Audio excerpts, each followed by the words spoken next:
Oi pessoal, estamos de volta e vamos continuar as nossas aulas aqui. Antes de nós entrarmos no assunto propriamente dito da nossa aula de hoje, ou seja, antes de nós continuarmos a falar do emprego da crase, vamos ouvir rapidamente uns fragmentos de uns textos de Padre Antônio Vieira, né? A gente vai continuar estudando a literatura brasileira e vamos falar dos escritores representativos desse período chamado Barroco. E um deles é o nosso Padre Antônio Vieira, o atualíssimo Padre Antônio Vieira, né? Passados cerca ou mais de 300 anos, né, de sua passagem por essas terras brasileiras, tanto que por ele ter vivido uma boa parte, uma grande parte da sua vida em nosso território, ele é considerado por nós um escritor brasileiro, apesar de ter nascido em terras portuguesas, né?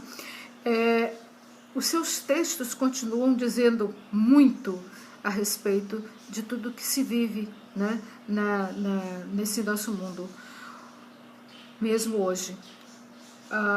Tanto é que o Padre Antônio Vieira foi considerado às vezes como profético, né? Uma visão humana muito grande, né? Um humanista, e a gente tem hoje aqui alguns pensamentos que dizem muito respeito a essa situação atual nossa aqui no Brasil, né? Nossa situação política, né? Esse momento conturbado, esse momento difícil que nós estamos vivendo, né? Não só por causa da pandemia, mas por causa da situação econômica e política que nós estamos vivendo. Então ele disse assim, é tanto mais temeroso o juízo dos homens que o juízo de Deus, que quando este se quer fazer respeitar e temer, ou seja, o juízo de Deus, né? Quando se quer vestir de horror e assombro, quando se quer mostrar medonho e horrendo, chama-se juízo de homem. Então vejam, ele faz um paralelo, né, entre o juízo dos homens, né, de certa maneira um paralelo com o juízo de Deus, dizendo que quando o juízo de Deus se quer vestir de horror e assombro, quando se quer mostrar medonho, horrendo, chama-se juízo de homem. E ele continua, o juízo dos homens é mais temeroso que o juízo de Deus, porque Deus julga com o entendimento, os homens julgam com a vontade. Quem julga com o entendimento pode julgar bem e pode julgar mal. Quem julga com a vontade nunca pode julgar bem. Quem julga com o entendimento se entende mal, julga mal. Se entende bem, julga bem. Porém, quem julga com a vontade, ou queira mal ou queira bem, sempre julga mal. Se quer mal, julga como apaixonado. Se quer bem, julga como cego. Então, para um juízo perfeito, requerem-se 3 coisas: ciência para examinar, justiça para julgar e poder para executar. Bem atual, né, gente? Julgar com a vontade, julgar com paixão, significa sempre julgar mal, no entendimento de Padre Vieira, né? E no entendimento nosso, né? Bom, mas falaremos mais desse escritor maravilhoso na nossa próxima aula. Lembrando, gente, aqui, nós estávamos falando da questão da crase, né? Quando é que devemos empregar o acento que indica a presença da crase? Lembrando que é sempre preciso os 2 as. Lembrando aquele nosso exemplo. Vou à praia. Por que a crase? Porque quem vai a algum lugar, e a palavra praia é feminina e admite o artigo a. A praia, é bonita, então nós temos a união dos dois As, portanto temos a crase, né? Isso foi explicado na nossa aula anterior. Bom, aí nós começamos a falar sobre quando a crase não deve existir, né? Ou seja, quando ela não existe mesmo, então a gente não tem que indicar a crase antes, por intermédio do acento. Diante de palavras masculinas, claro, elas não pedem o artigo A. Diante de verbos que, claro, também não pedem o artigo A, né? Diante de pronomes de tratamento que não admitem o artigo A, como, por exemplo, Vossa Excelência, Vossa Senhoria, Vossa Alteza, Vossa Majestade, Vossa Santidade, a gente não emprega o artigo antes desses pronomes. Então, não tem como ter crase, porque você não diz a sua santidade chegou à cidade. Não, você diz apenas sua santidade chegou à cidade, né? Vossa Majestade deseja algo, você não vai usar um artigo antes, a Vossa Majestade, não é isso? Então, sem crase antes desses pronomes. E vimos que os únicos pronomes de tratamento que aceitam a crase são aqueles que aceitam o artigo, como, por exemplo, senhora e senhorita, apenas esses dois, né? Vimos também que não usamos a crase antes de pronomes que não admitem artigo. Você não usa pronome antes, você não usa artigo antes de ela, por exemplo. Você diz a ela chegou? Não. Então como é que eu vou ter crase? Não é possível. Perguntei a ele, perguntei a ela. Isso aí é o a preposição, porque quem pergunta alguma coisa a alguém, para alguém. Então eu tenho a preposição. Perguntei para ele, perguntei para ela. Ou seja, perguntei a ele, perguntei a ela. Como é que eu vou colocar aí o acento indicativo da crase se eu não tenho artigo antes desses pronomes, né? Você usa artigo antes de um pronome como qualquer? Não. Então, como é que você vai ter crase, né? Não vou a qualquer lugar. E não vou a qualquer lugar. Quem vai a algum lugar. Você tem aí a preposição exigida pelo verbo ir, né? Quem vai a. Mas não tem artigo, porque você está usando logo depois o pronome qualquer, que não admite artigo. Então, sem crase, né? A palavra uma, ela pode ser numeral, se indicar quantidade, né? 1, 2, 3. Mas se for artigo indefinido, também não aceita artigo. Então, nada de crase. Então, você diz assim, não se deve chegar a uma atitude dessas. Olha, não tem crase, porque você está usando o uma como um artigo indefinido, né? Você diz, uma palavra só basta. Aí sim, é um numeral. Pode também indefinir, qualquer palavra basta. Então, veja bem, se o uma estiver indicando quantidade, ele é um numeral. Mas se ele estiver indicando indefinição do substantivo, ele não vai admitir artigo. Por que eu estou falando do uma numeral? Quando você diz, por exemplo, eu vou chegar a 1 hora. A 1 hora. Aí é um numeral. Você está indicando hora. Aí você vai empregar a crase, mas nós vamos falar bem disso mais tarde. Essa questão da indicação de hora, de tempo, né? Quando a gente usa a crase. Então, não se deve chegar a uma atitude dessas, né? Você não deve fazer uma coisa dessas, é um artigo indefinido. Eu estou indefinindo a palavra seguinte. Então, nada de crase antes do artigo indefinido, porque ele não aceita artigo, né? Como outros pronomes que não aceitam artigo. É comum a gente ver, por exemplo, as pessoas dizendo cuja a pessoa, né? Cujo o dono. Ora, cujo é um pronome que também não admite artigo nem antes e nem depois. Então, também não empregue crase antes desse pronome, ok? Diante de palavras no plural se o A estiver no singular. Ó, vou mostrar um exemplo bem aqui para vocês. É para ver aí direitinho, gente? Eu vou precisar melhorar esses meus escritos aqui, esses meus exemplos, né? Não vou a festas com ele. Não vou a festas com ele. É como se eu estivesse dizendo, não vou para festas. Festas, qualquer uma, né? Em geral. Reparem, o não vou a festas, né?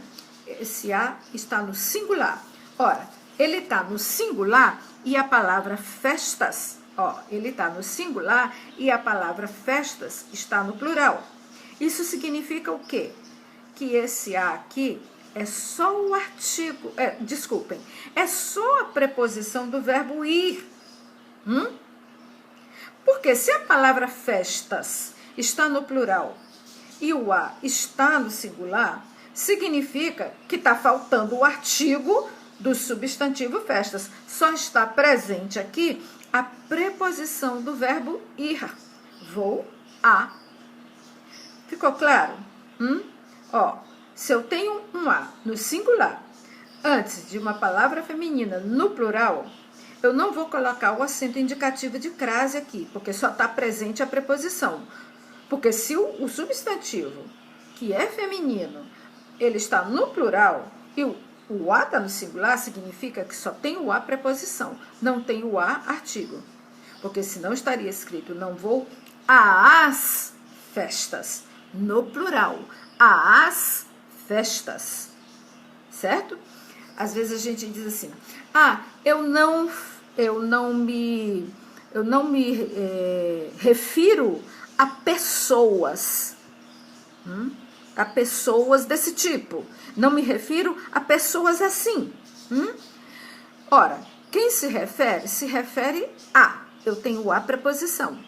Mas vejam, se eu digo a palavra pessoas no plural, esse a no singular indica que o artigo não está presente, porque senão eu diria, não me refiro às pessoas, às, né? Aí sim, eu teria a crase, porque o as no plural indica que o artigo está se referindo à palavra pessoas, como no exemplo que nós vimos, se eu dissesse, não vou às festas, aí eu teria o artigo as, se referindo ao substantivo festas. Mas se eu não tenho esse a no plural, é porque o artigo não está presente. Então, eu só tenho a preposição do verbo anterior. Não vou a festas. Não me refiro a pessoas. Sem crase, portanto. Ok, pessoal? Muitas vezes se fica com dúvida quando se usa expressões com palavras repetidas, como, por exemplo, tomei o remédio gota a gota. Gota a gota ou gota a gota, né?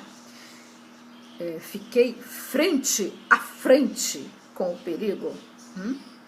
Palavra repetida, frente, frente, gota a gota. Sem crase, crase proibida. Nós estamos falando dos casos em que a crase é proibida. Eles são em maior número do que os casos em que se emprega a crase. E, no entanto, a gente quer sair empregando crase adoidado aí, né? Não é assim, não. vamos ver direitinho, né? Então, tomei o remédio gota a gota e não gota a gota. Fiquei frente a frente com o perigo e não fiquei frente a frente com o perigo, certo? Diante da palavra casa, diante das palavras casa e terra, né? Se não estiverem determinadas, como é que é isso, gente? Ora, pense bem, a palavra casa, né? Às vezes ela quer indicar o nosso lar. E às vezes eu quero indicar qualquer outra casa que não o meu lar. Então, a casa de fulano, a casa branca, que é a casa do governo americano, a casa rosada, que é a casa do governo argentino, se não me engano, né? Então, eu estou determinando que casa é, não é o meu lar. Então, há essa diferença, certo? Quando eu me refiro ao meu lar, eu não determino a palavra casa, né? A gente não diz assim, eu vou para casa. Ninguém diz eu vou para a casa. Por quê? Porque se eu disser vou para a casa, significa que eu vou dizer que casa não é a minha. Não é? É a casa de alguém. Não é a minha, não é o meu lar. Então, vou à casa. Pronto. Não disse que casa então é a minha. Então, eu não tenho crase. Porque aí eu não tenho artigo. Eu não tenho os dois As para ter a crase. Só tenho um. Não vou a. Eu vou à casa. Certo? Eu vou à casa agora. Ou seja, eu vou para a minha casa. É diferente de dizer eu vou à casa de Maria. Porque aí eu vou para a casa de Maria. É aquela coisa de a gente fazer a trocazinha entre o a e o para a. Se aparece para a, é porque eu tenho preposição e artigo. Então, eu posso ter a crase. Vou à casa de Maria, né? Vou à casa de meus pais. Aí eu tenho a crase. Vou para a casa de meus pais. Não é simples? Então, não é sempre que eu tenho a crase antes da palavra casa. O mesmo acontece em relação à palavra terra, né? O marinheiro foi à terra, ou seja, ele estava embarcado, ele estava a bordo de uma embarcação e foi para chão firme. Eu não estou determinando a terra, eu não estou dizendo se é a terra de alguém. Se é só a palavra terra, eu não tenho crase porque eu não tenho artigo. Ele saiu de onde ele estava e foi para terra, ou seja, para chão firme. Ele não foi para a terra, a não ser que ele estivesse em outro planeta, né? Estava lá na Lua e voltou para a terra. Mas se significar chão firme e não planeta, e eu não estiver determinando o que terra também não tem crase. O marinheiro foi à terra. Agora, se eu disser, o marinheiro foi à terra de seus pais, ele foi à sua terra natal, ele foi à terra natal, ele foi para a terra onde nasceu, ele foi para a terra de seus pais. Então, para a. Então, eu teria a crase. Ele foi à terra natal. Certo, pessoal? Então, nós falamos dos casos de proibição da crase. Nas próximas aulas, nós veremos, então, quando empregar a crase. Certo? Recordem essas coisinhas para não ficarem cometendo erros. Para escreverem bem bonito. Ok, pessoal? E até a nossa próxima aula, onde nós falaremos mais do barroco, o nosso primeiro estilo genuinamente brasileiro. Certo? Tchau!